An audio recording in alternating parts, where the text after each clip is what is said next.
Did you know that every movie is secretly the same movie? I mean, I'm exaggerating, but if you look for it, you'll notice that the stories of pretty much every film you've ever seen follow a certain formula. The same kinds of things tend to happen at the same times. And that's because when screenwriters write a movie, they plan it out using 3-act structure.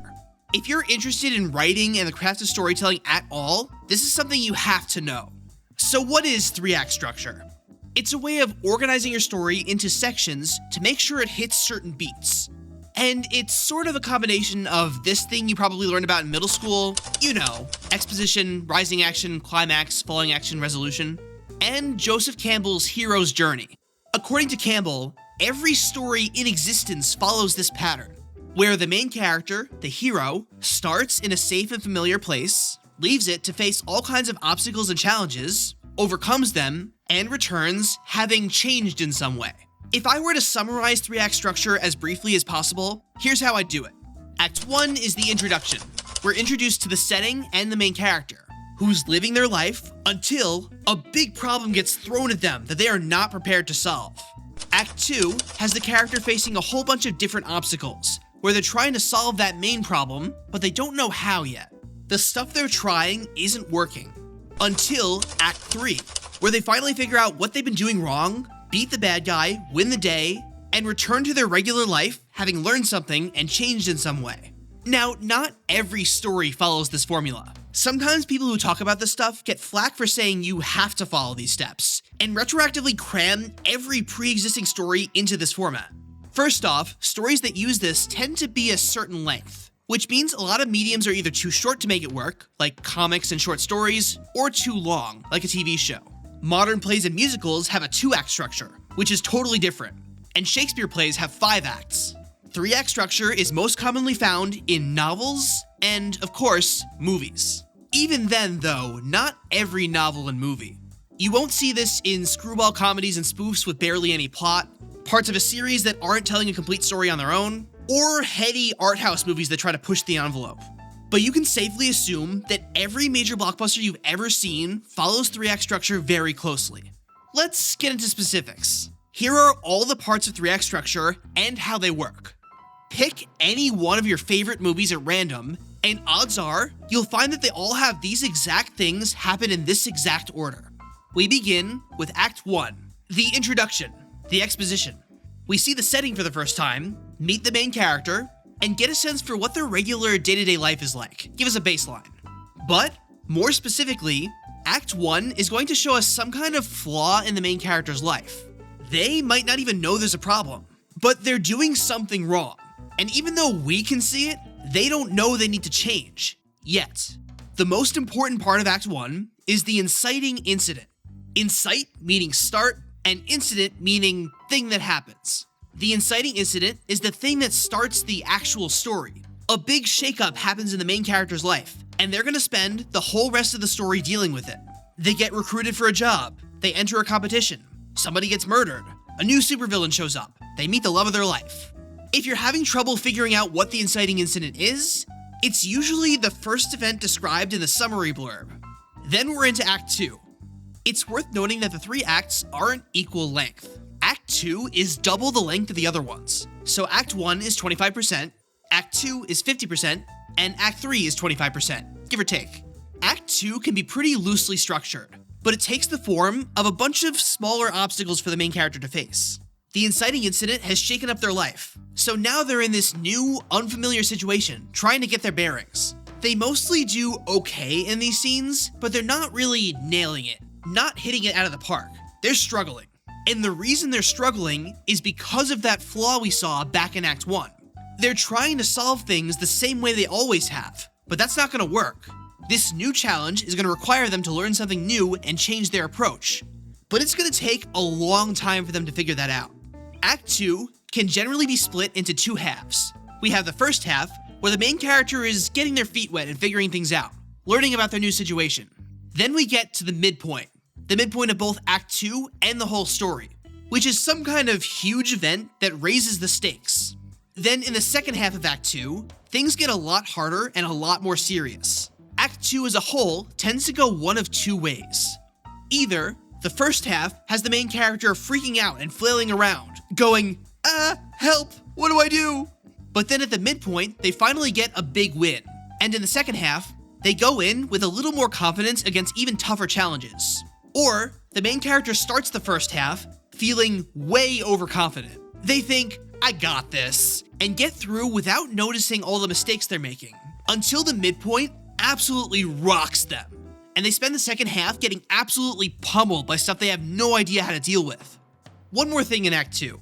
There also tends to be some kind of B-plot, where every so often, we cut to a side character doing something else. This B-plot is separate for now, but by the end of the story, it's gonna come back in. And whatever the side character did is gonna help the main character in the finale. Depending on the length of the story, there could also be a C-plot, or even a D-plot. Now, we're in Act 3. Things have been pretty serious for a while now, and the main character still hasn't figured out how to win yet. Act 3 starts with what's called the all is lost moment. This has a few names, like Dark Night of the Soul, Darkest Hour, Breaking Point, but this is what I like to call it. Here, the main character takes some kind of crushing defeat that feels impossible to bounce back from. So they tap out, step back, and go, I can't do this. There's no winning. I should just give up now. Why did I ever think I could do this? If you still don't believe that pretty much every movie uses 3-act structure, this is the strongest proof I have. Go play a movie, any random movie, and skip to about here. And I guarantee you'll find the main character looking super bummed out. But then, of course, they have to bounce back. After a pep talk from an ally, or a realization of some kind, they pull themselves back from the brink and decide to go face the problem head on one final time.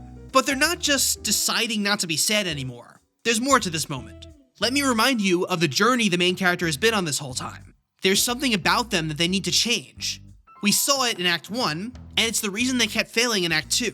But here, at the end of the all is lost moment, is where they finally figure it out.